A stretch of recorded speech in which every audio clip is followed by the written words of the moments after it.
Muchas gracias por acompañarnos en esta reunión que hubiéramos preferido no tener que hacerla. Evidentemente algún día había que hacerla, o quienes estuvieran tenían que hacerla, pero no había no le encontramos ningún sentido a que Pepe se haya ido tan rápido. Me acompaña Lorenza Sebesta, una gran investigadora en cuestiones internacionales que ha trabajado mucho con Pepe Paradiso, Carlos Salvadores de Arzuaga, rector de la Universidad de El Salvador, universidad que está íntimamente ligada a la vida de Pepe Paradiso, Florencia López Canelias, que trabajó con Pepe y fundamentalmente trabajó en los últimos tiempos, cuando él estaba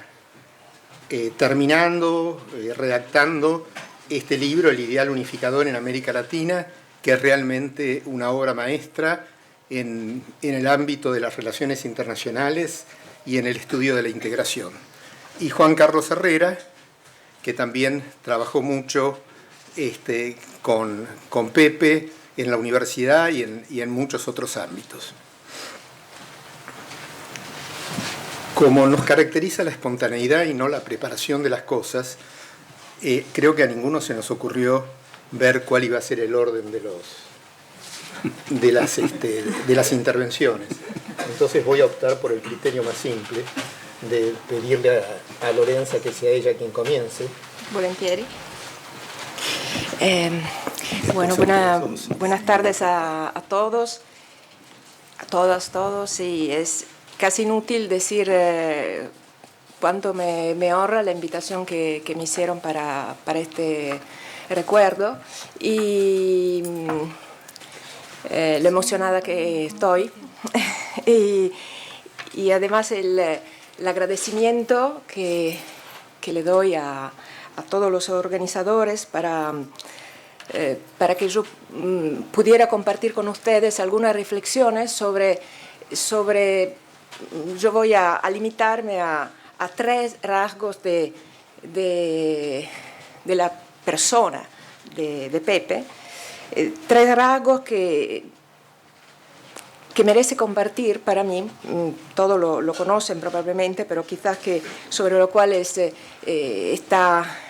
grato para todos nosotros reflexionar. Yo los pude vivir en primera persona a lo largo de por lo menos 4 años en los cuales dimos clases juntos de relaciones internacionales.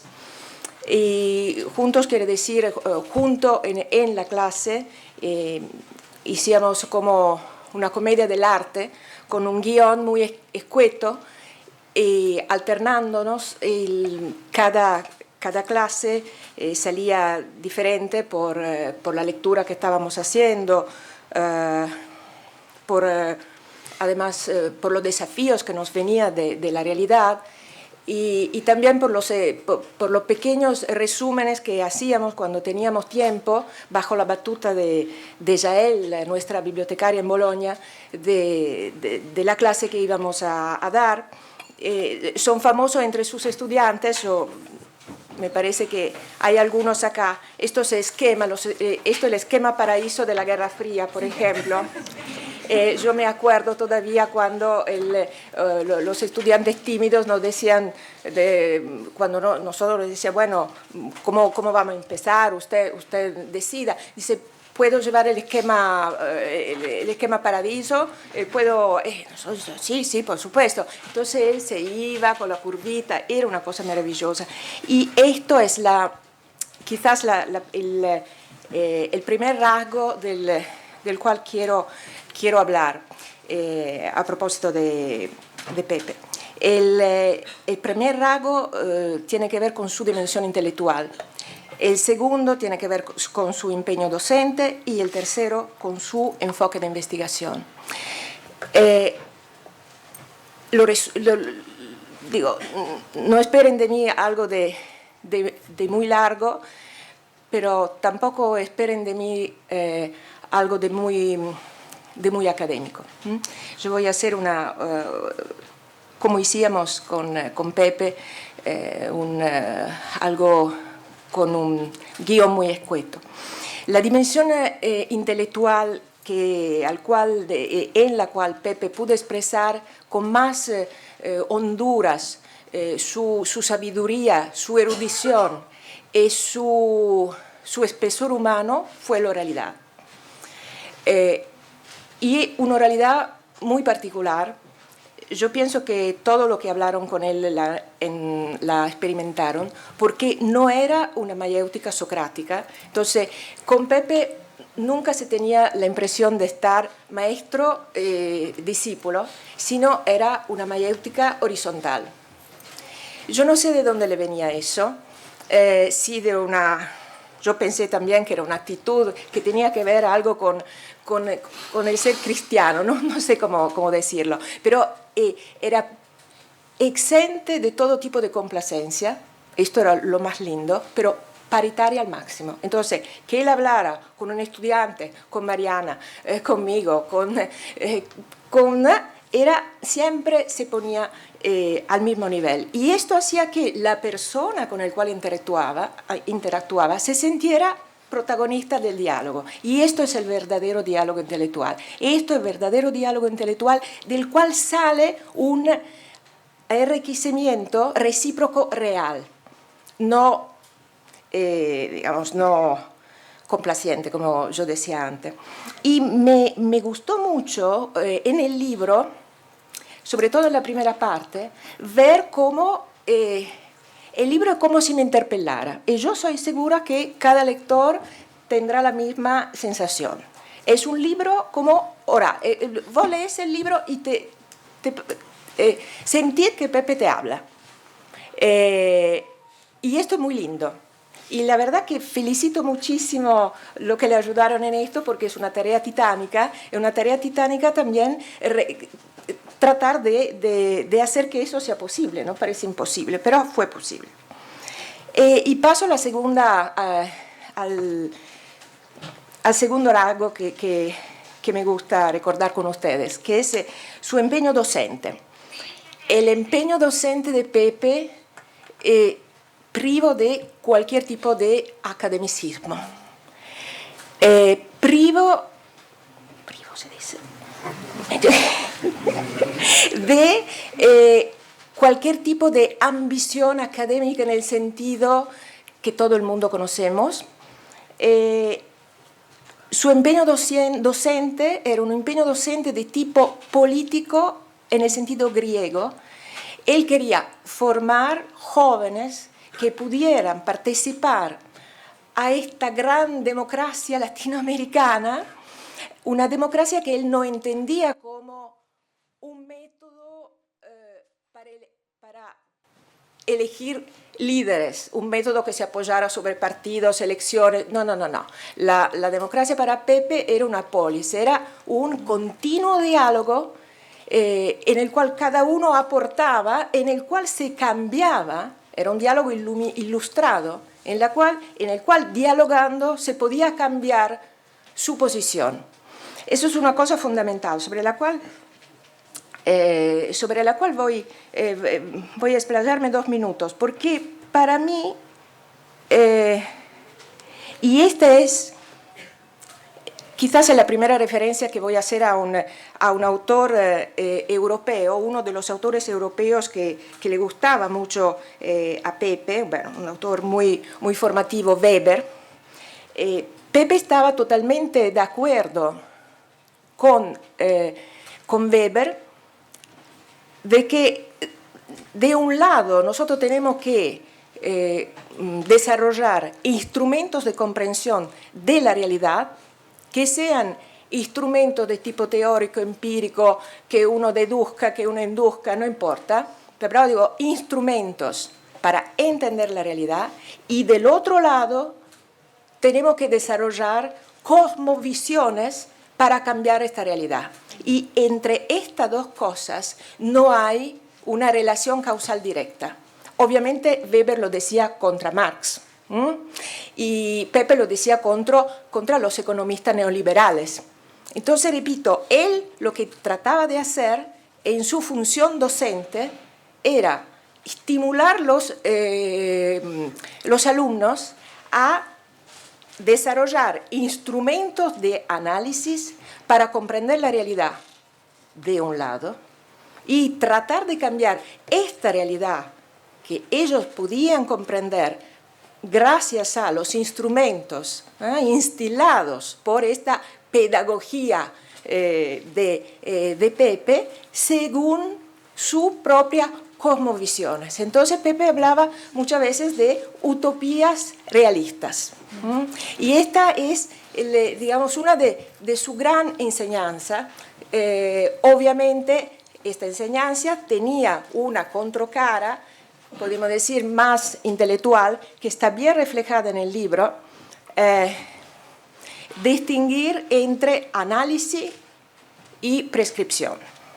Las dos son necesarias. Pepe siempre pensó que el intelectual no era una persona abstracta que vivía en el mundo de las ideas, sino era una persona concreta que vivía para cambiar en bien hacia lo mejor el mundo. Pero las dos cosas se tenía que estar bien atentos a no mezclar las dos cosas.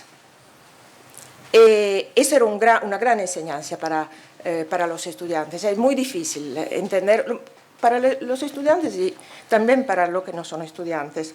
Es una diferencia muy difícil y que me complace mucho encontrar muy bien puntualizada en el libro. Otra cosa de su empeño docente que me gusta subrayar es la siguiente. También acá yo le veo un rasgo de un autor europeo que él amaba mucho, que era Norman Angell. Tamaraty le pidió a Pepe de hacer una prefacio a La Gran Ilusión, esta obra maestra tan mal leída, tan incomprendida de Norman Angell, que no decía que la guerra es imposible, decía que es inútil y nociva, pero no imposible. Pero bueno, no importa. Pepe lo había leído no solamente aquel libro de Norman Angell, pero muchos libros de Norman Angell. Entonces tenía un conocimiento certero de lo que hablaba. Y una idea que para mí él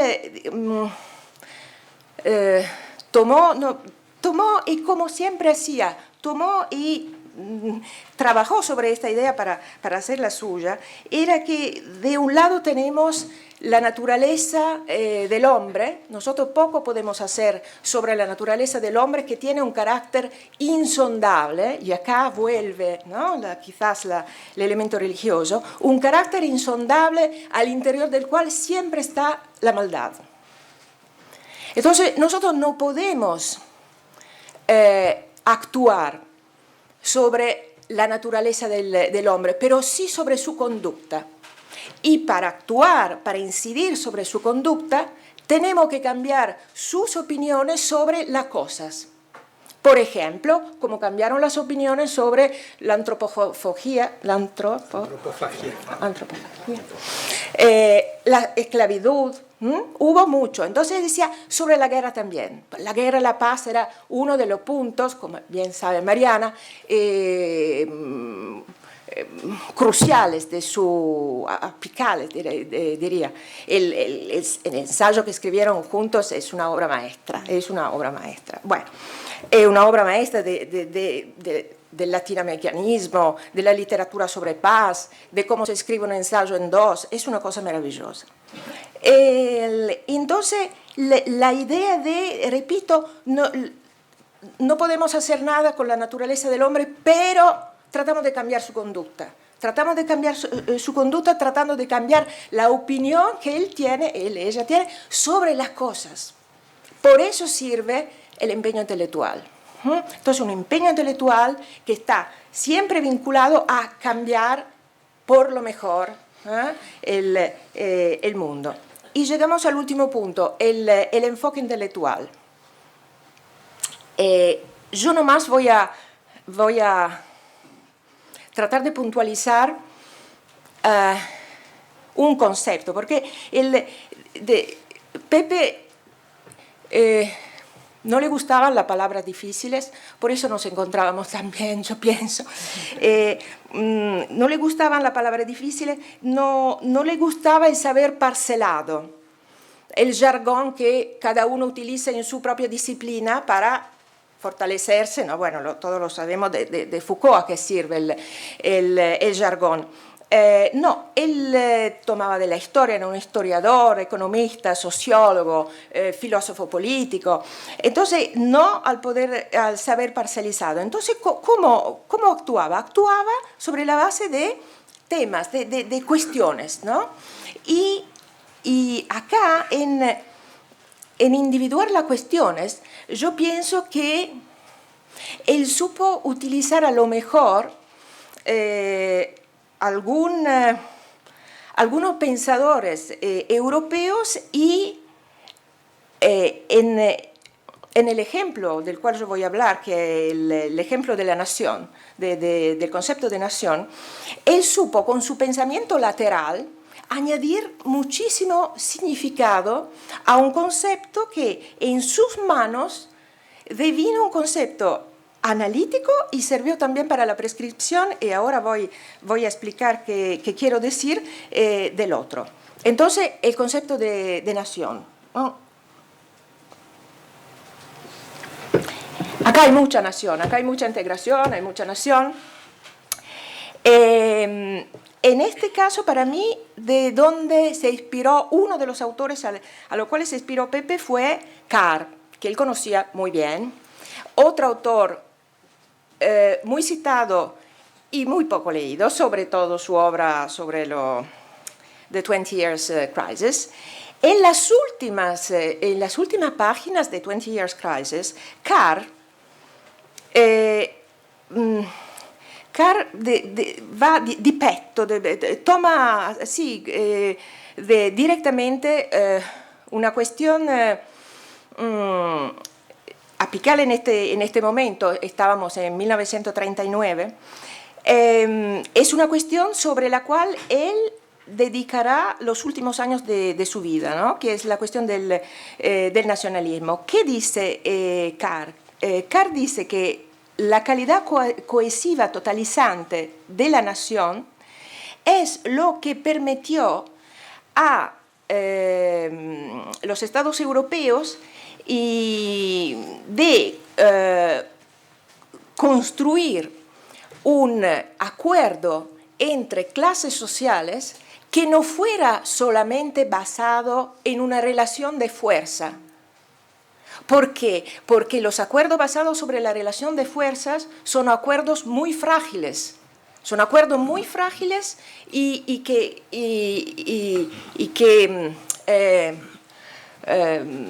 por su misma naturaleza invitan a una reproducción de estas relaciones de fuerza, que tengan en un momento la fuerza una clase social o que la tengan la otra.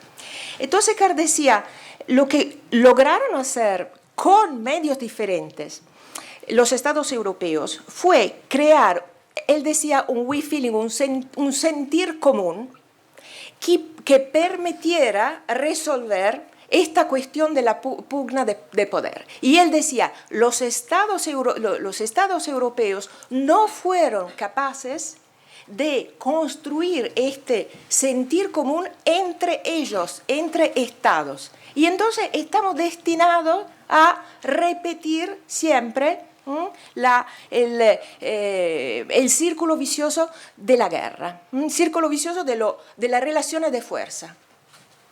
Es una visión russoiana, ¿no? Rousseau que decía, vos podés pegarle encima a uno, pero no podés seguirle pegando encima a uno, hasta que vos no lográs que el tipo te obedezca por su misma voluntad, no solamente por el derecho, sino por la autoridad que él ve que vos tenés. Y entonces Pepe, no es extraño, retoma esta argumentación y la enriquece. Porque ¿qué dice? Acá, lo dice muchas veces. Dice, lo que nosotros en Latinoamérica tenemos como potencial es un potencial de nacionalismo, él lo llama nacionalismo con la ñ mayúscula, retomando Felipe Herrera, o nacionalismo continental, considerando como continente el continente que de México llega hasta Patagonia, ¿no? El sur del continente. Nosotros tenemos lo que no tienen los países europeos, tenemos un we feeling, tenemos un sentir común, que es uno de las gran vetas de sabiduría de Pepe, el latinoamericanismo, que no es algo de abstracto, pero sí que es fundamentado en hechos históricos concretos, en la colonia, en, por ejemplo, cómo se desarrollaron la lucha de liberación. En Europa, cada estado se hizo con su idiosincrasia, y cada estado se hizo el 300, 400, 1871. Buah.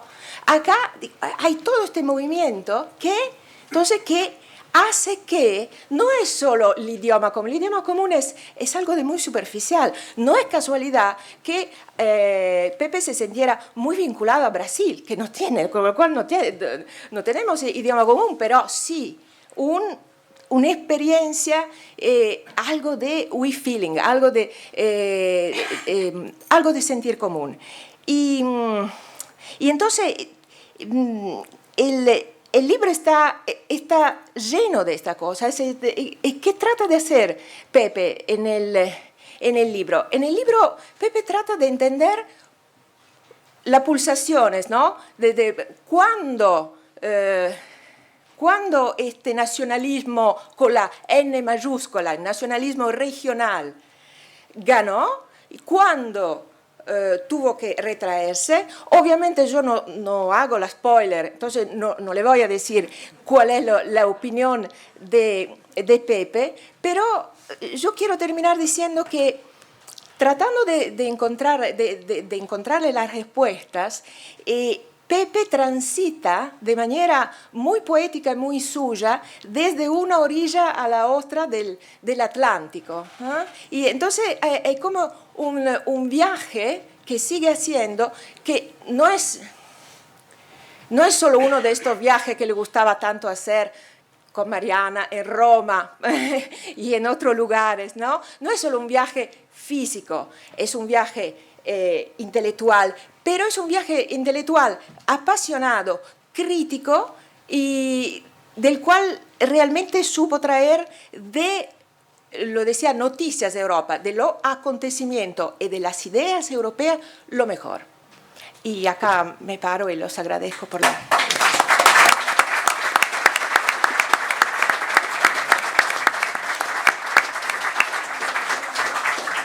Muchas gracias, Lorenza, y le pido ahora a Juan Carlos Herrera que nos dirija la palabra. ¿Esto está... ¿Se escucha? Sí.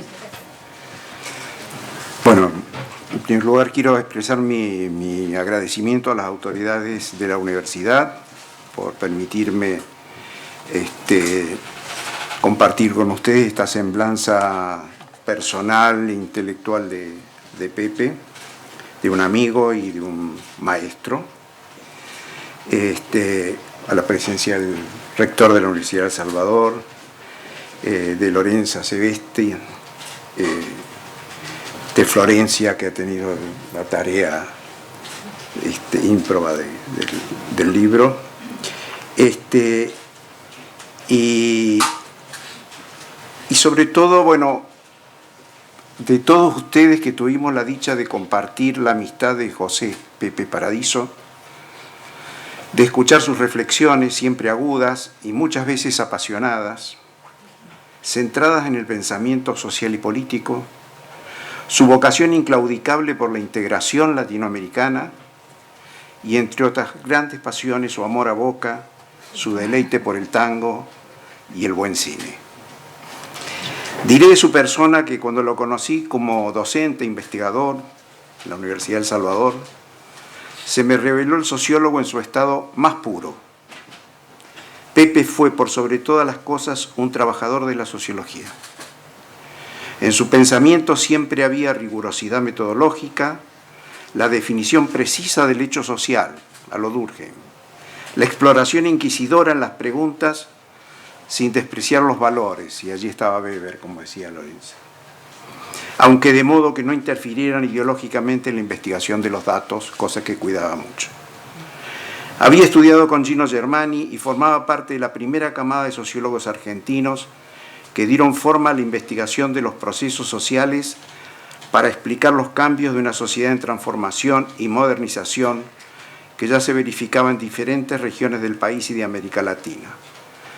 Desde el Organismo Público Nacional de Planificación, el CONADE, tuvo una participación destacada en el diseño y formulación de los primeros proyectos de desarrollo y una participación activa en la formulación del Plan Trienal Nacional 1973-76. Teoría y acción, academia y compromiso ideopolítico fueron los andariveles por donde encauzó sus preocupaciones y proyectos. La problemática del desarrollo, subdesarrollo, en su dimensión teórica y aplicada a la realidad latinoamericana, la emergencia de los poderes hegemónicos y la proliferación de las estructuras de dependencia en la América Latina, la expansión de las políticas de mercado y la actualización teórica en torno a los modelos de planificación que siempre defendió como condición necesaria de la democracia de bienestar. Todos ellos fueron los temas que concentraron la atención del investigador, derivando en perspectivas de análisis guiadas siempre por su preocupación integradora. Su libro, póstumo, es un legado que nos deja en la confluencia que reúne la mirada detallada y contextualizada de los aconteceres en una larga historia del continente y del mundo, acompañando cada episodio con una indicación o referencia precisa que posibilita una mirada comprensiva del devenir histórico. En la obra que hoy se presenta, el autor se hace, entre otras, una pregunta que apunta como línea necesaria en la investigación: ¿cómo se ha planteado y resuelto la ecuación conflicto-cooperación a nivel continental? ¿Cuáles son sus rasgos propios? Una cuestión que vertebra el desarrollo teórico, refiriendo a la historia y la geografía como variables configuradoras del acontecer temporal y espacial. Citando a Kalman Silver, afirma que un enfoque general de América Latina es posible porque sus habitantes se perciben como una mancomunidad emocional. Y en esa comunidad resalta la convergencia histórica de los procesos organizativos a niveles nacional y regional, la afirmación de valores éticos políticos entre las naciones, la construcción de ámbitos de cooperación, los organismos de integración y, algo a destacar, la escasez de conflictos bélicos a pesar del azaroso proceso de balcanización que atravesaron nuestros territorios descolonizados. América Latina, dice, llega a componer un sistema con su dimensión territorial y sociocultural, comunidad de lengua, de creencias afines y en buena medida deja entrever de valores provenientes de la mixtura cultural y de una religión fundante. A su vez, destaca, se puede hablar de un proyecto continental aludiendo a una vocación unificadora, a la similar arquitectura federativa de las repúblicas, a la convivencia de identidades regionales y la propensión a la solución pacífica de los conflictos. Profundiza en el análisis sobre las herencias de la independencia, la balcanización y las tensiones que sigue produciendo el reflejo paradigmático de la colonialidad. Alude a las esperanzas alimentadas por el republicanismo y los desafíos de la conversión integradora de modelos culturales autóctonos. El influjo de la América del Norte y el ideal republicano que pronto mostraría sus ambiciones expansionistas tempranamente denunciadas en aquella profecía de Bolívar sobre los Estados Unidos. En su mirada optimista sobre la continentalidad americana, Paradiso no olvida la supremacía de la gran potencia, una situación que nos diferencia de otras estructuras continentales, dice. América, dice, como un sistema asimétrico, una confusa y a veces oscura trama de relaciones entre actores dispares que no aceptan una visión reduccionista. Los países latinoamericanos han hecho mucho más que adaptarse pasivamente a las relaciones de poder. Aborda y analiza el concepto de estatus periférico, vinculado al efecto de la apertura a influencias ideológicas que determinan nuevos escenarios donde juegan los derivados de la competencia entre las potencias centrales. En este punto se explaya sobre el fenómeno de la cohabitación con una gran potencia y la prevalencia de la condición periférica. Otro tema fundamental que ocupa su atención es el correspondiente al desarrollo, como proyecto del mundo marginal a las potencias occidentales vencedoras de la Segunda Guerra. Evoca el desarrollo como propósito de expansión de las potencialidades nacionales y regionales desde una perspectiva de integralidad. Se identifica con el ímpetu de los primeros pensadores en la materia, Gunnar Myrdal, Albert Hirschman, Medina Echevarría, Osvaldo Zunkel, entre algunos, pensadores comprometidos con los imperativos que informaba el modelo de democracia de bienestar. Autonomía regional, integración productiva y redistribución social.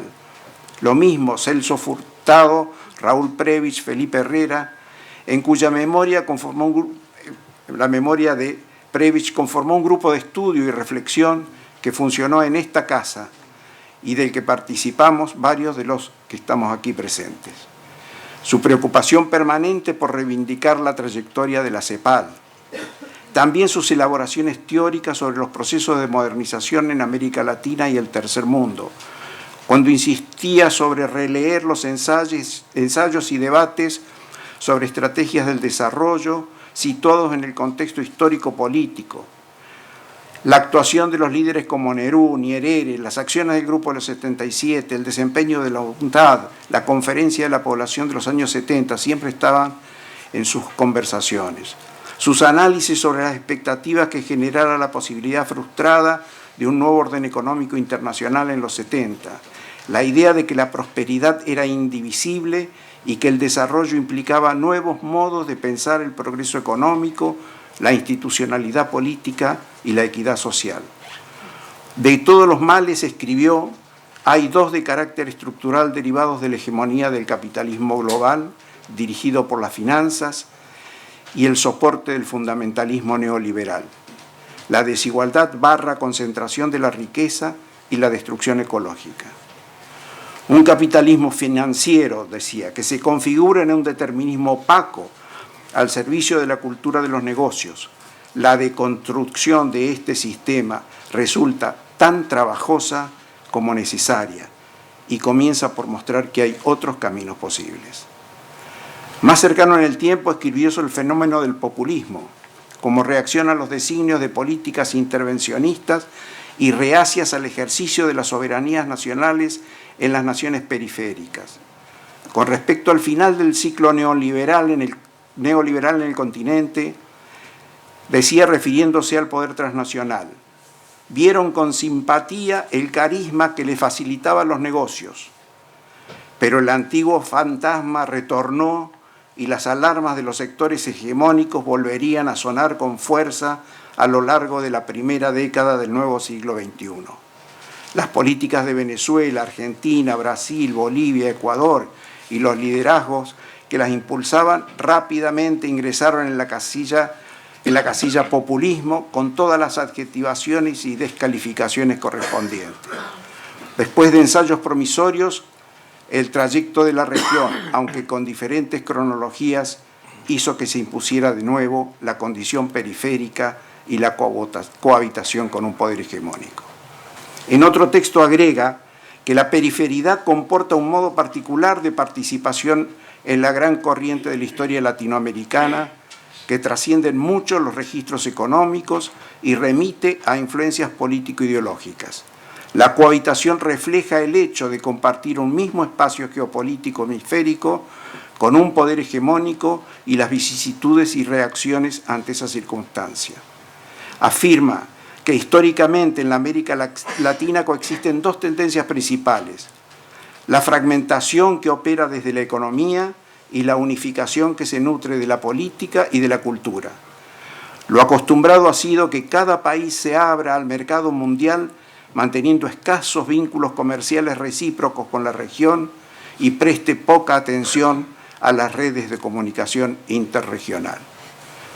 Más cercano en el tiempo, escribió a modo de advertencia: cabe señalar que los estudios sobre la situación de la región, desarrollados fuera de los andariveles de la ortodoxia neoliberal, alertan sobre el sesgo primarizador de la estructura productiva que acompaña a las nuevas variantes de desarrollismo, tendencia que puede terminar consagrando una nueva expresión de la condición periférica, con todo lo que ello comporta en materia de límites, vulnerabilidades, subordinaciones y retos para una auténtica sustentabilidad económica y social. La riqueza del pensamiento de Pepe Paradiso y la amplitud de temas tratados excede la posibilidad de una síntesis tan breve. Sí acentuaré su preocupación por la coherencia lógica en la elaboración del razonamiento teórico y del pensamiento político, virtud no practicada en estos días, y de su rigurosidad conceptual para el análisis sociopolítico. Pepe Paradiso fue un pensador insobornable, un artesano paciente del concepto, como vertebrador del pensamiento racional que debe preparar el debate intelectual. En tal sentido, y recordando su inclinación por la literatura y la poesía, quiero decir en su memoria aquella parábola de Antonio Machado: del amar al precepto, del precepto al concepto, del concepto a la idea, de la idea al amar.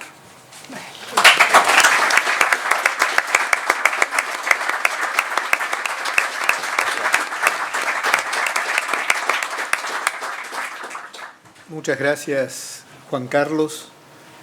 Creo que tus conceptos hicieron que muchos recordáramos conversaciones con Pepe, y mirando la platea me daba cuenta que muchos de los que están sentados estaban haciendo el mismo ejercicio mental que hacía yo. Le dejamos la palabra a Florencia López Canelias. Bueno, muchas gracias. Buenas tardes. Es un gusto estar acá. Pepe nos reúne de vuelta. Se las ingenió siempre por reunirnos, lo cual siempre era bienvenido, porque las invitaciones de Pepe, y uno intuía que algo nuevo iba a aprender, que algo novedoso iba a escuchar, ¿no? Y bueno, y acá estamos de nuevo, reunidos en virtud de Pepe, en virtud de su trabajo de tantos años. Y particularmente este trabajo en el que él nos invita, y tomando algunas palabras que él usó para abrir la diplomatura. ¿Te acordás, Mariana? En la última edición del 22, él dio la bienvenida a los estudiantes y dijo, bueno, bienvenidos a una aventura intelectual. Y con Pepe siempre era así. Todo con Pepe era una aventura intelectual rigurosa. A veces terminábamos en playas a las que no pensábamos que íbamos a llegar, porque uno llegaba con una pregunta y Pepe enseguida nos conducía con sus reflexiones, con esa horizontalidad que vos rescatabas, Lorenza, y nos iba llevando a un entusiasmo insólito para estas épocas. Y esto es lo que pasa con este libro también.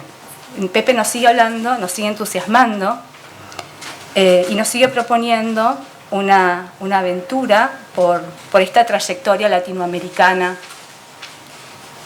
en la que él encuentra un rasgo identitario que por mucho tiempo le llamó la atención, que tenía que ver con la recurrencia del ideal unificador.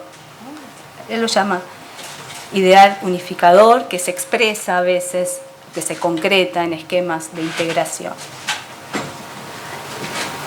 Pero un ideal que él observa no necesariamente se manifiesta de manera homogénea en esta trayectoria latinoamericana.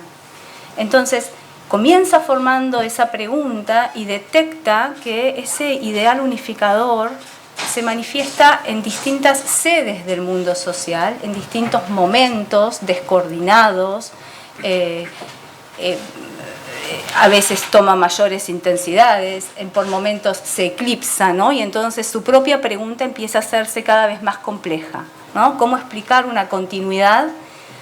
¿Cómo percibir la persistencia de ese hilo, esa vocación asociativa, aun cuando todos los datos de algunos momentos de la historia latinoamericana parecieran indicarnos que es la debacle, ¿no? Pareciera, y un poco tomando lo que Lorenza señalaba hace un momento, esos momentos en los que pareciera imponerse el nacionalismo de retracción, de repliegue, que es el nacionalismo que contribuye a desdibujar ese ideal integrador, ese ideal de unificación. Y enseguida sobreviene nuevamente, tal vez en otro momento, en otro de los periodos que él estudia, nuevamente uno ve resurgir, concretar, proponerse, discutirse la vocación integradora, unificadora latinoamericana, sostenida sobre el nacionalismo continental, el nacionalismo que busca en la acción común una mejor tramitación de los problemas de la región. El nacionalismo internacionalista, podríamos decir, no un nacionalismo egoísta. De modo que él va a abordar este complejo problema, ¿no? Continuidad, diferencias temporales, matices, aparición, desaparición, y siempre mostrando que el ideal unificador pareciera estar latente en las sociedades, en sus élites dirigentes, en sus intelectuales, en sus propios artistas, ¿no? Y esto es interesante porque el trabajo no es un recorrido solamente por los esquemas de integración y por su concreción, sino que aún en los momentos más adversos, en donde parecía estar todo a la deriva o haberse olvidado ese rasgo identitario latinoamericano, Pepe logra rastrearlo, lo ubica, lo ve, tal vez latente allí en algún ámbito, en alguna sede del mundo social, y lo recupera. Y para hacer esto, él construye y consolida un esquema interpretativo que ya viene desarrollando en muchos de sus textos. Juan Carlos, recién mencionabas lo que en el texto él va a postular como los dos rasgos estructurales que acompañan este proceso, que es el de la cohabitación con la potencia hegemónica y el de la periferidad.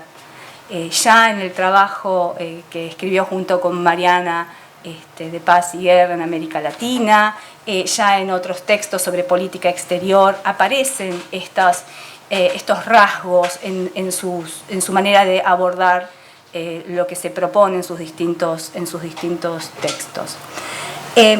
Y lo interesante de su propuesta, de su esquema interpretativo, aquí yo creo que hay dos elementos que son muy interesantes.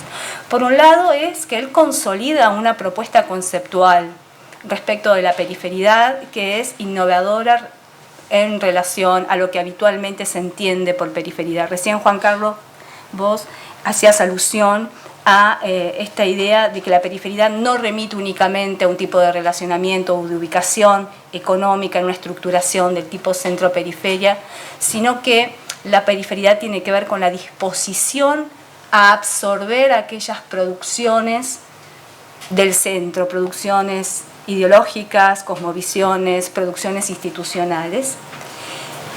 Y punto seguido, esa predisposición a absorber desata un dilema, el dilema de la copia o de la originalidad. ¿Qué sucede con esto que se absorbe del centro? ¿Cómo las sociedades latinoamericanas, sus élites dirigentes, sus intelectuales, toman estas producciones del centro y las combinan con sus propias condiciones, ¿no? Y ahí hay un rasgo y hay un trabajo conceptual que creo que es un gran aporte para las ciencias sociales latinoamericanas. En segundo lugar, la cuestión de la cohabitación con el poder hegemónico también se presenta a lo largo del texto, y afortunadamente yo creo que esta opción que él tiene por delinear un esquema interpretativo, creo que es una opción consciente, una decisión consciente, que no es determinista, que no es un esquema abstracto al cual la realidad debe adecuarse, le permite a él conciliar su análisis sociológico con su gran admiración o su gran pasión por la historia. Por lo tanto, el esquema interpretativo le va a permitir a él, sin violentarlo, ir haciendo este recorrido, recuperando las singularidades, notando las transformaciones de los estilos de desarrollo, de la institucionalidad, de las diversas vicisitudes que va aconteciendo en América Latina, y en una América Latina, en un mundo que también va atravesando procesos de transformación. Y de este modo, él puede, como recién Juan Carlos señalaba, ir tomándole el pulso a los desafíos y al modo en el que la región va procesando los propios desafíos de toda la trayectoria hegemónica. La cohabitación con el hegemón no es un dato fijo, es un dato que tiene historicidad.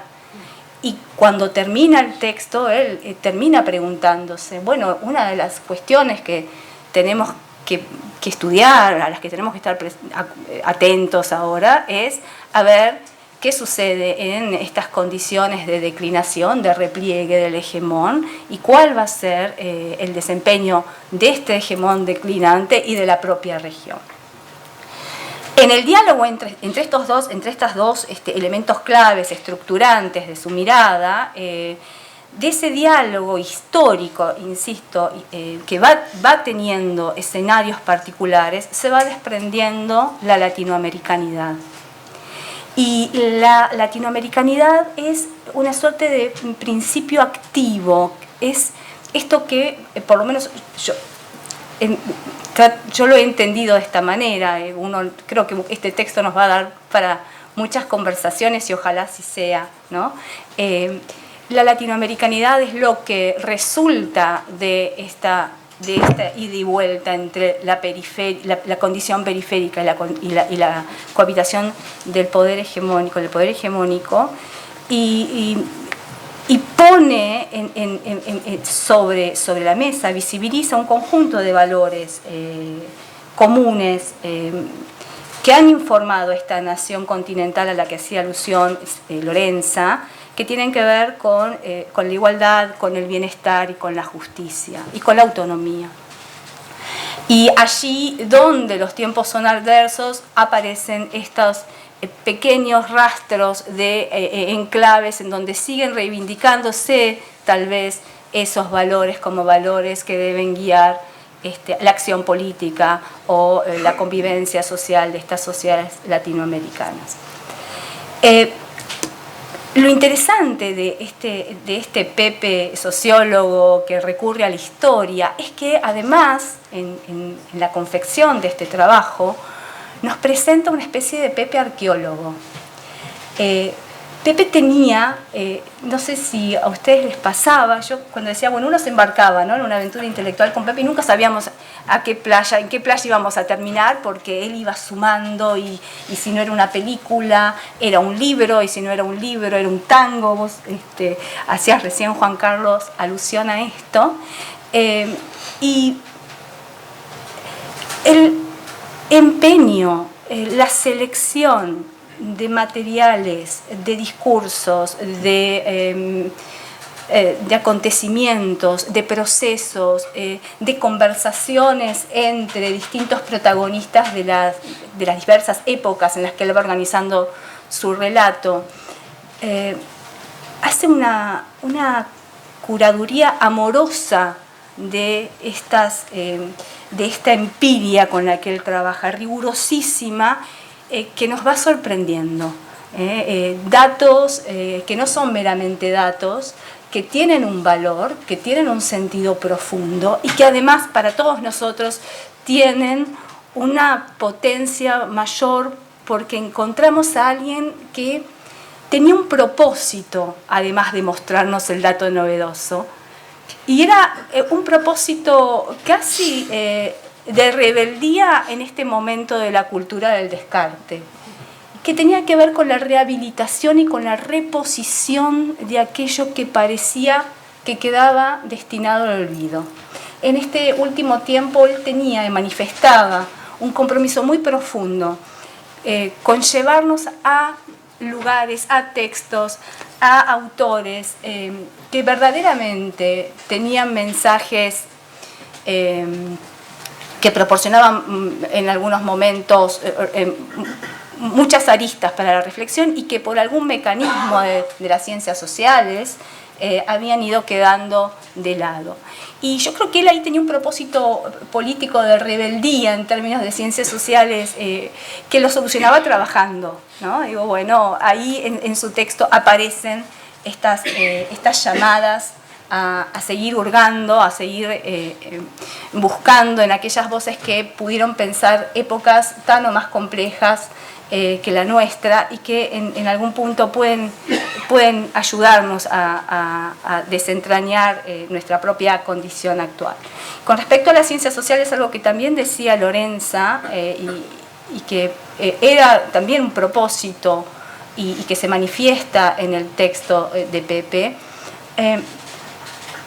tenía que ver con no quedar sitiado por una especie de fronteras o segmentación de las ciencias sociales casi hasta burocratizantes, ¿no? Del proceso de conocimiento.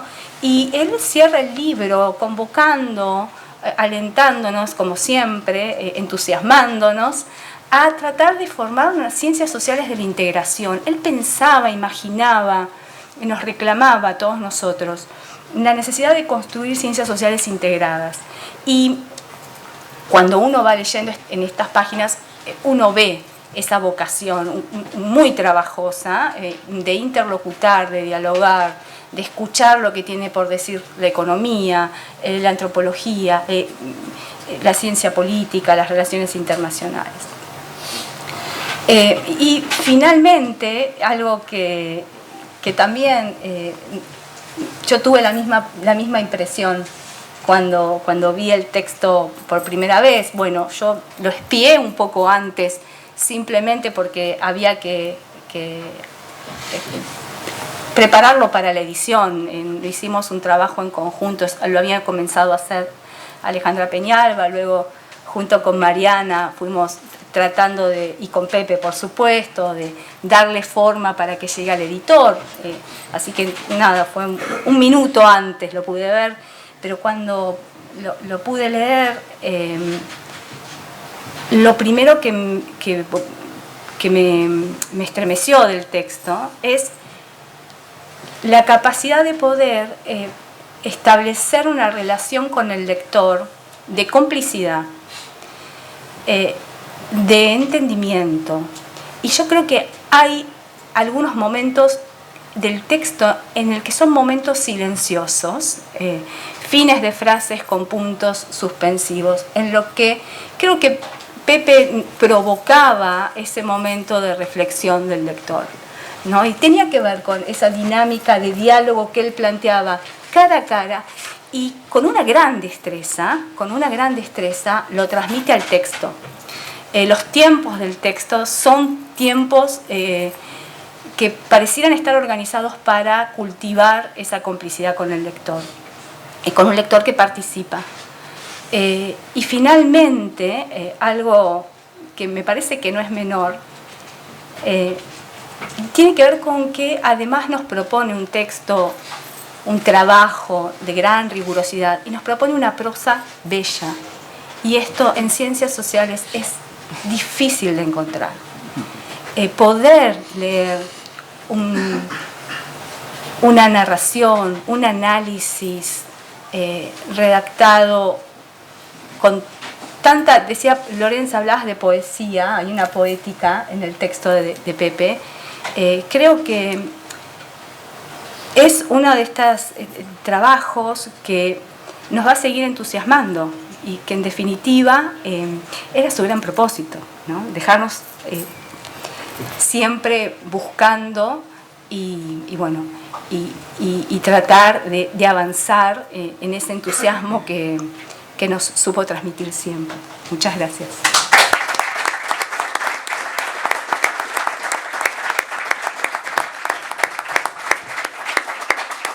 Muchas gracias, Florencia.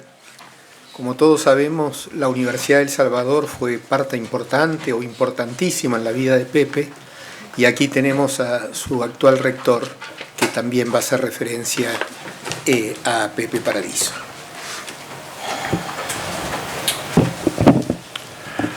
Gracias. Señoras, señores, yo no conocí personalmente al profesor Paradiso, pero estoy en El Salvador del año 1974 y sí sé qué clase de profesor era Paradiso. Por lo tanto, mis palabras van más que todo dirigidas no de un tono personal, como han tenido la gratísima oportunidad quienes me acompañan, sino de un contenido institucional. ¿De qué manera sentimos a Paradiso? En primer lugar, agradezco, por supuesto, vivamente, en representación de la Universidad de El Salvador, a las autoridades de la Universidad Nacional del 3 de Febrero por esta iniciativa de homenaje a José Paradiso, Pepe, como le dicen ustedes. Como se lo conocía también en nuestras aulas, ha sido y es una de las figuras de las que nuestra querida Universidad de El Salvador tiene legítimo derecho a estar orgullosa, por haberlo contado entre sus profesores con un extenso periodo del que nosotros llevamos de vida 70 años, más de 25 años el profesor Paradiso estuvo en nuestras aulas. Desde nuestra casa primero y después en todos los ámbitos en que dio a conocer su inagotable pensamiento, Pepe fue mucho más que un divulgador de temas conocidos. Hizo de las relaciones internacionales, de la sociología, un objeto de estudio que a partir de él se reconfiguró en la Argentina. Antes y después en esa disciplina que tanto amó. En El Salvador decimos que lo que debemos hacer con nuestros alumnos no es enseñarles cómo tienen que pensar, sino a pensar. Y sin duda Pepe, sin alaracas ni afán alguno de figuración, hizo de ese principio una piedra angular en su docencia. Creo que con lo que han escuchado da suficiente muestra de la certeza de lo que digo. Tuvo pensamiento propio, tuvo convicciones, sostuvo principios y no le escapó al debate de ideas. Ya lo sabemos, hay gente que habla o escribe porque tiene algo que decir y otra gente que habla o escribe porque tiene que decir algo. Paradiso pertenecía de pleno derecho a este último grupo. Como diría San Pablo, supo pelear el buen combate, concluir la carrera y mantener la fe. Coherencia sin estridencias, diría. Podría haber sido el lema de su imaginario escudo de armas. Coherencia sin estridencias. Con esa honestidad vivida en serio y a fondo, analizó los principales conflictos de las últimas décadas y no dudó en señalar tanto los males de los que llamó el patrioterismo militarizado como la hipocresía de discursos revolucionarios con prácticas tiránicas. Semejante claridad tiene sus riesgos, por supuesto. Se hizo no pocos adversarios, con una curiosa característica. Muy pocos de ellos se animaron a la confrontación abierta a las ideas de Paradiso. No lo querían, pero conocían su talento y seriedad. No me extiendo. Digo, para ir terminando, que el mejor de los homenajes posible a Pepe es y será ver a sus antiguos alumnos convertidos en discípulos, no para repetir escrupulosamente sus enseñanzas, sino para imitar su voluntad de saber, su espíritu crítico, su compromiso entrañable con esta patria y esta América Latina que tanto quiso. No puedo con mi genio y concluyo con esto. Pepe Paradiso vivió a fondo el lema de nuestra universidad a la que inició su derrotero. Dio ciencia a la mente y virtud al corazón. Fue un grande, fue un grande. Valorarlo y recordarlo es nuestra honra más importante. Muchísimas gracias.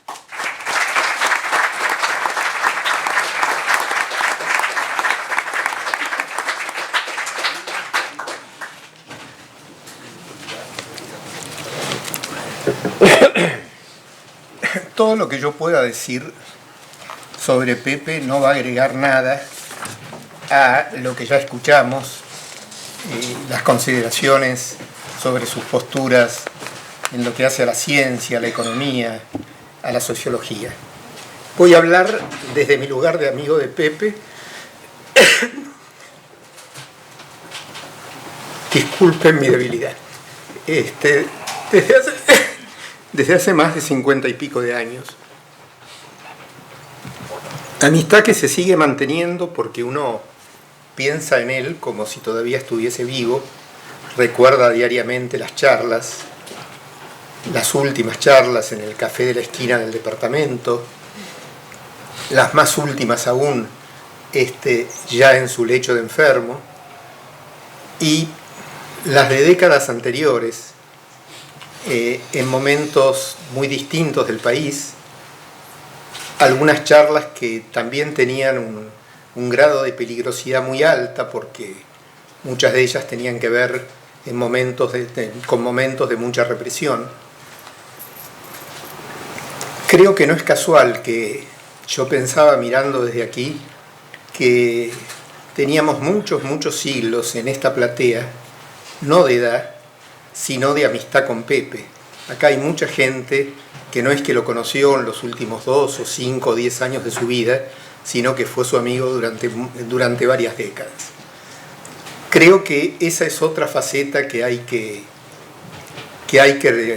recuperar, sobre la que tenemos que pensar, a la que tenemos que homenajear, que es el sentido de la amistad que tenía Pepe.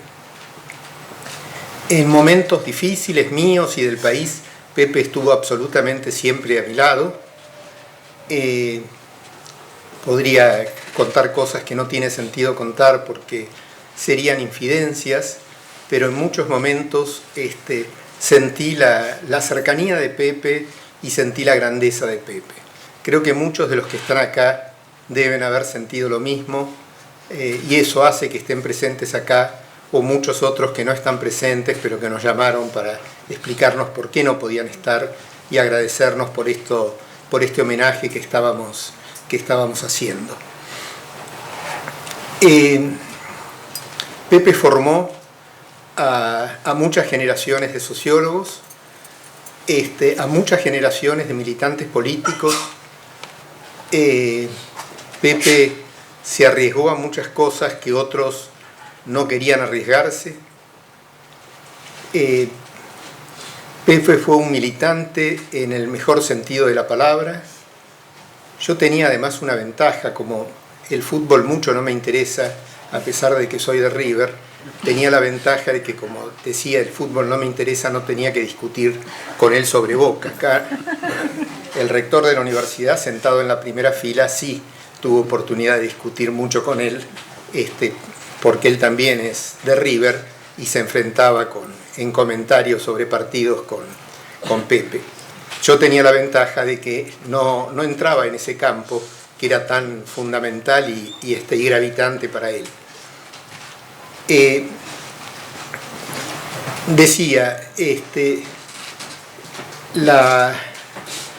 los conceptos intelectuales, el análisis de las actividades científicas son muy importantes, pero hay cosas innatas al ser humano que son tan importantes como aquello que se puede expresar en el estudio, en la redacción de los libros o en las conferencias. Pepe, vuelvo a repetirlo, fue fundamentalmente un típico porteño, amante de la amistad, amante también del tango, pero con todos los valores, con todos los mejores valores de aquellos que siempre los porteños y el tango han adjudicado nos hemos adjudicado los porteños y el tango también nos lo adjudicó. Era notable ver cómo Pepe podía pasar de los razonamientos intelectuales al estilo de los que contaba Florencia o que hacían referencia Lorenza, a hablar de cuestiones que no condicen con la idea que la gente común tiene sobre los intelectuales. Porque Pepe no era un intelectual, Pepe era un tipo común, un tipo de la calle en el mejor sentido de la palabra, al que le gustaba la sociología, al que le gustaba estudiar, al que le gustaba enseñar, pero ninguna de esas cosas le daban aquellos atributos negativos que a veces tienen los intelectuales. Pepe era la antítesis del egoísmo, absolutamente a todo nivel. Si Pepe hubiese tenido la oportunidad en su vida de manejar mucho dinero, hubiera sido el caso típico de aquellos que se hubiesen fundido y cuando alguien le preguntaba a otro, ¿pero por qué se fundió este que tenía tanta plata? La respuesta sería porque se la prestó a los amigos o ayudó a mucha gente. Pepe era eso. Por eso, si bien tenía algunas carillas escritas, me pareció que era muy importante o que mi real función en esta mesa era recordar eso. Y entre los amigos que tenía Pepe hay uno que vive en Roma,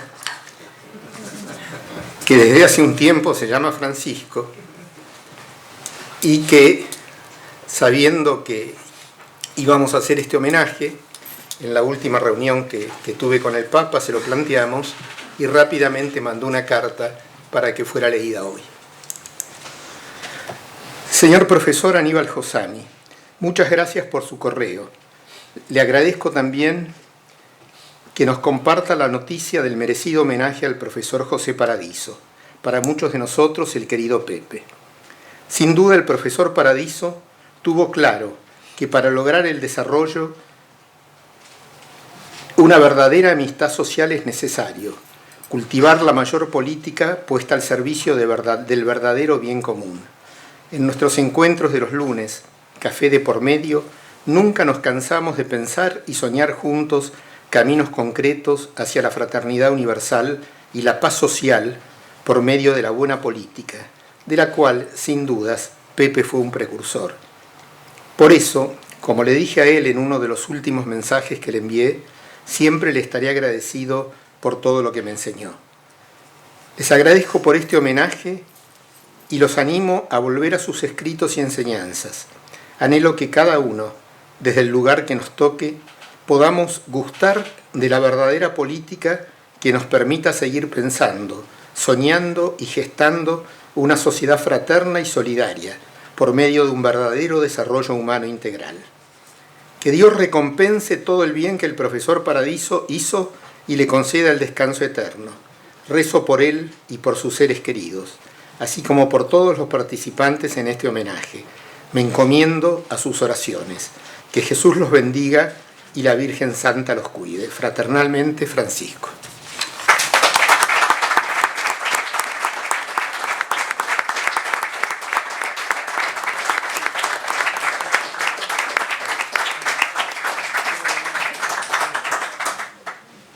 Bueno, creo que esto era lo que nos habíamos planteado hacer. Reuniones como esta se van a repetir en el tiempo. El recuerdo y la presencia de Pepe, la presencia moral, espiritual, intelectual de Pepe van a seguir estando con nosotros. Aquí hay quienes fueron sus compañeros, quienes fueron sus alumnos y en realidad todos de alguna manera nos integramos en el concepto de alumnos porque cada reunión que uno tenía con Pepe era la oportunidad. A veces me ha pasado de aprender algo nuevo y me ha pasado alguna vez de bajar de su casa, caminar 3 o 4 cuadras y sentarme en un bar para tratar de pensar lo que me había dicho y a partir de ahí pensar otras cosas. Gracias a todos por acompañarnos. Creo que lo más que podemos hacer es seguir el ejemplo de Pepe, tratar de imitarlo, tratar de imitar su patriotismo, su bondad, su sentido de país, su sentido de latinoamericanismo, como bien se planteó acá, y de seguir trabajando para que se hagan realidad los objetivos, lo que Pepe quería para nuestro país y para Latinoamérica. Muchas gracias por acompañarnos.